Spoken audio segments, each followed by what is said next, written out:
Au nom du Père, du Fils et du Saint-Esprit. Amen. Mes frères et sœurs, nous sommes en ce 24 octobre, le jour de la fête de Saint Raphaël Archange. Et ce n'est pas parce que ma maman a décidé il y a plus de 50 ans qu'elle appellerait un jour son fils Raphaël qu'on la célèbre exceptionnellement. C'est tout simplement parce que cette date du 24 octobre est extrêmement symbolique. Il est malheureux d'ailleurs que certaines communautés aient supprimé cette fête au profit d'une triple fête le 29 septembre où on mélange tous les archanges ensemble. Car la symbolique du 24 octobre avait été choisie de très longue date par l'Église. Nous sommes, et désolé de vous rappeler cela parce que je sais que certains ça les angoisse, nous sommes exactement à 62 jours de Noël. Et ce n'est pas pour rien que je rappelle cela, puisque Tobie, dont nous venons de lire un petit extrait de ce qui lui est arrivé, Tobie avait 62 ans le jour où il a perdu la vue. Il va donc être dans les ténèbres. Et c'est bien un petit peu ce qui nous arrive à l'heure actuelle dans cette période de l'année. Nous affrontons les mois les plus sombres, les mois les plus ténébreux, les plus pénibles, moralement. Physiquement aussi d'ailleurs, parce qu'on sent, plus il fait nuit tôt, plus on sent cette lourdeur et cette fatigue. Mais comme nous célébrons aujourd'hui l'archange Raphaël, et que c'est lui qui rendit la vue à Tobie, cela nous donne un espoir. Et cet espoir, nous l'avons aussi dans cette fête de Noël qui, dans 62 jours, nous redonnera cette lumière, cette clarté qui marquera aussi le solstice, où tout va se mettre à renaître, à revivre. En gros, pour synthétiser le livre de Tobie, parce que c'est quand même un livre qui est entièrement consacré à l'action de l'archange Raphaël sur la terre à un moment donné. Il y a Tobie, avec un T à la fin, qui est déjà en âge, 62 ans à l'époque, c'était déjà bien, qui s'est toujours donc voué aux aumônes, à la prière, aux œuvres de miséricorde, comme on dit. Et il s'est notamment pris de pitié pour les morts, et il va les ensevelir, puisque nous sommes dans des périodes de guerre, et vous savez que souvent en période de guerre, l'horreur ultime, c'est qu'on interdit aux ennemis d'enterrer leurs morts. Déjà pour les laisser bien exposés, pour rappeler aux autres qui c'est qui a gagné, et aussi tout simplement en punition. Tobie, lui, va se relever la nuit. Il prend les morts, il les cache chez lui et les enterre la nuit suivante dès qu'il peut. Il va perdre la vue tout simplement parce qu'un jour, fatigué, il va s'asseoir dehors, il va s'endormir et de la fiente de moineau va entrer dans ses yeux et va lui brûler les rétines. Perdre la vue, c'est perdre tout. À l'époque, la maladie était considérée comme une malédiction. On perd tout. Il envoie donc son fils. Et durant le voyage, son fils va rencontrer son fils Tobie avec un E, qui a écrit donc ce livre, va rencontrer un compagnon de voyage, Azarias. Et ce Azarias va lui expliquer différentes choses et va lui donner de quoi soigner son père. Azarias va aussi accompagner Tobie chez Raguel, un membre de sa famille éloigné qui a une fille, Sarah. Et cette fille a ce qu'on appellerait à l'heure actuelle la malchance, la shkumoun, c'est même plus grave que ça, c'est-à-dire qu'elle a été mariée 7 fois. Et que les maris ne sont jamais arrivés dans la chambre nuptiale. Ils mouraient automatiquement avant la consommation du mariage. Elle avait de la persévérance de continuer à se marier, parce que 7 fois de suite, quand même, ça fait beaucoup. Mais à l'époque, vous savez aussi que de toute façon, une femme n'avait qu'une seule solution dans la vie, le mariage. Tout le reste, ça n'existait pas. Donc, il y a en gros 2 cas particuliers. Il faut soigner Tobie avec un T, le papa, et délivrer Sarah de ce démon qui s'est fait connaître, c'est Asmodée. Et donc, Azarias commence à expliquer qu'il faut prendre un poisson, l'éventrer. C'est pour cela qu'il y a souvent un poisson. Sur la petite icône que Philippe et Catherine nous ont ramenée, Raphaël a un poisson dans sa main. Il faut prendre de ce poisson le fiel, le cœur et le foie. Le fiel, il faudra le déposer sur les yeux de Tobie, ce qui va marcher, et il sera guéri. Le cœur et le foie, il faut les faire brûler dans la chambre nuptiale. Ça peut être sympa. Petit détail, mais ça devait quand même être très agréable. Il fallait vraiment qu'ils en veuillent, tous les deux. Mais donc, il pousse aussi Tobie à prendre Sarah comme épouse, et ils font brûler le foie et le cœur sur des charbons ardents dans la chambre nuptiale, et Sarah est délivrée du démon.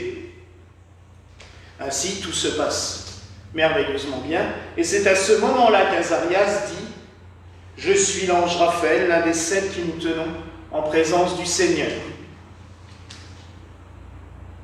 Raphaël, c'est le seul texte canonique qui nous en parle textuellement avec le nom. Le livre d'Hénoch le mentionne aussi, mais vous savez, le livre d'Hénoch, on aime bien s'en servir pour étudier la théologie, mais on n'aime toujours pas l'utiliser en liturgie, ce qui est très dommage, parce qu'il est extrêmement beau. Et il y a ce passage de l'Évangile, parce que vous aurez remarqué que dans cet Évangile de Jean, on ne parle pas du tout de Jésus. On parle de ce qui se passe à la piscine de Bethesda. Tout simplement parce que dans la tradition hébraïque, c'est l'ange Raphaël qui régulièrement descend pour agiter l'eau de la piscine afin d'apporter la guérison. Il est vrai que Raphaël en hébreu veut dire « Dieu guérit ». Là, c'est clair, c'est net, c'est précis, il n'y a pas à tortiller. Là, on sait exactement le but de cet ange. Mais il y a toute une symbolique derrière cela. Et je vous avoue que tout ne m'avait pas marqué. Pourtant, c'est mon saint patron, mais je n'avais pas cherché aussi loin. Et c'est dans Saint Bonaventure, dans une homélie de Saint Bonaventure, que j'ai trouvé la symbolique vraiment la plus belle, la plus sympathique. Il nous dit que l'ange Raphaël ne guérit pas lui-même. C'est vrai. Il montre à Tobie la solution pour guérir. Ce n'est pas Raphaël lui-même qui guérit, c'est Dieu qui guérit. En fait, l'ange Raphaël est comme une division de Dieu, la force divine de guérison qui vient à ce moment précis. Il montre la voie avec le fiel pour guérir les yeux de Tobie. Mais il nous montre à nous aussi que nous avons besoin sans cesse d'être guéris de l'aveuglement. D'ailleurs, vous aurez peut-être fait le lien de cette guérison des yeux de Tobie avec la prière que le prêtre, dans notre liturgie gallicane, et surtout dans la petite liturgie d'origine celtique, nous disons quand nous arrivons devant l'autel. Et permets-moi d'acheter un collier pour oindre mes yeux afin que je voie. Tous les jours, nous avons besoin de cela. Parce que tous les jours, nous sommes aveuglés par nos propres soucis. C'est souvent ça qui nous rend le plus hermétique à tout. Mais aussi par des choses très brillantes que nous voyons dans le monde et qui nous font oublier l'essentiel. Raphaël est donc un ange aussi qui nous conduit. C'est d'ailleurs pendant longtemps, avec Saint Christophe, l'un des patrons des voyageurs. D'ailleurs, vous le voyez souvent sur les icônes, et ça m'a marqué aussi toujours, il est représenté en train de conduire la main d'un petit enfant, et c'est exactement la même image que pour l'ange gardien. Simplement qu'on reconnaît Raphaël parce qu'il a son poisson avec lui. Mais autrement, c'est exactement la même image. D'ailleurs, on représente Tobie comme un petit garçon, ce qui est totalement impossible puisqu'il doit consommer sa nuit de noces avec Sarah. Donc ça ne peut pas être un enfant. Mais il faut déjà que ce soit un jeune homme, hein, au moins un bon adolescent. Mais c'est tout simplement pour rappeler que Saint Raphaël nous aide tous les jours de notre vie à avancer sur ce chemin qui est bien compliqué, le chemin de la vie. Parce que ça, on en a déjà parlé. Et je recite ce titre que j'aime bien, la vie n'est pas un long fleuve tranquille. Loin de là. Après, on se rend compte aussi qu'il dit à Tobie de prendre le cœur du poisson et de le faire griller sur des charbons ardents. Il dit aussi le foie, mais je vais m'atteler sur le cœur. Cœur du poisson. Le poisson, on sait toutes et tous qui il représente.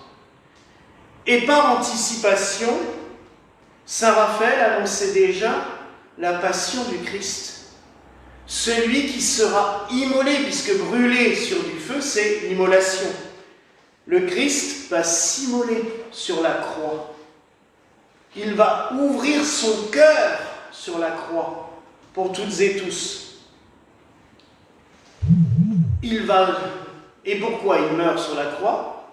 Pour vaincre le mal. C'est la victoire définitive contre le mal.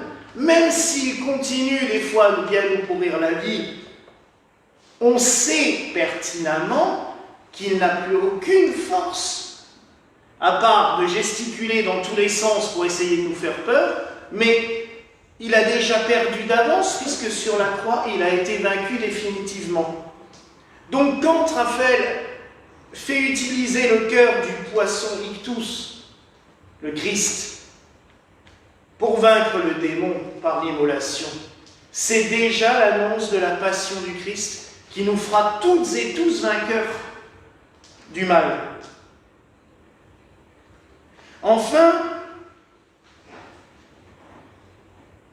la fumée.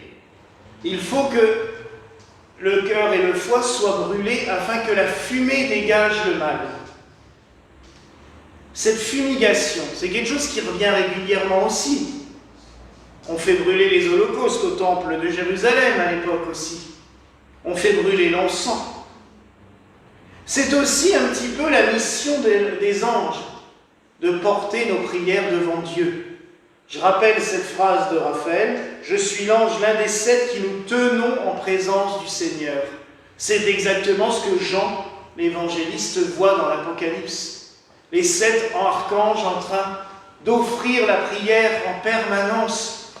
C'est eux qui célèbrent. Vous savez, même, des fois, on ne s'en rend pas compte, mais quand on célèbre la messe, le prêtre, il n'est pas tout seul à l'autel, hein. Il y a des multitudes d'anges qui offrent les... Et il y avait une représentation, je sais que ça parlera, sans aucun doute, Philippe et Catherine, quand Monseigneur Jean représentait souvent sur les icônes 2 anges en train de porter le pain et le vin vers Dieu, et c'est exactement cela. Quand le prêtre porte les offrandes à Dieu, les anges sont avec nous, tout comme Marie et Joseph, et ça, c'est encore un autre problème. Et ça, j'en suis convaincu, c'est bien pour ça qu'il y a cette icône en haut. Mais ils sont là, ils offrent les offrandes, ils offrent nos prières. Saint Raphaël, quand il dit à Tobie de faire cela, c'est tout simplement pour porter les prières vers Dieu. Ces prières qui vont être exaucées. Et Raphaël est la manifestation des prières de Sarah et Tobie qui sont exaucées. Parce qu'au début du livre de Tobie, on voit clairement Tobie et Sarah désespérés. Leur prière, c'est « Seigneur, enlève-moi de cette terre ». Un, parce qu'il ne peut plus rien faire, il est aveugle, qu'il mène sa famille à la banqueroute carrément. Et Sarah, on a bien compris pourquoi. Et Raphaël exauce Enfin bien, il est l'instrument des prières qui sont exaucées par Dieu. Donc vous voyez vraiment que dans Saint Raphaël, on peut le prier pour nous, pour guérir de nos maladies, mais aussi pour guérir de notre cécité qui souvent nous empêche de voir l'action de Dieu en nous, pour nous rappeler sans cesse que le Christ est venu pour nous sauver, pour porter sans cesse nos prières devant Dieu. Et j'avoue que, en lisant ce texte-là ce matin, ça m'a ouvert des horizons merveilleux. Enfin, j'aimerais vous parler de quelque chose de plus matériel, mais bon, vous voyez sur l'icône, enfin sur le tableau que j'ai mis, que Raphaël a une robe verte. Il est souvent, extrêmement souvent représenté avec cette couleur verte. Alors, quand on écoute certains cathos actuels disent « Ah, c'est de l'ésotérisme ça !» C'est marrant parce que sur les statues en Allemagne du XVe siècle, on trouve Saint Raphaël avec une robe verte aussi. C'est tout simplement parce que c'est la couleur de la guérison, la couleur de la santé. D'ailleurs, vous pouvez tout simplement faire le parallèle. C'est pas dans tous les pays, mais par exemple en France et dans d'autres pays, les pharmacies ont une croix verte. La croix verte des pharmaciens vient tout simplement de l'ordre de Saint-Lazare, qui était un ordre hospitalier créé à Jérusalem avant l'ordre de Malte, et qui était chargé de s'occuper d'un hôpital pour les lépreux. Et cette croix verte est restée, et elle s'est diffusée comme le symbole de la guérison.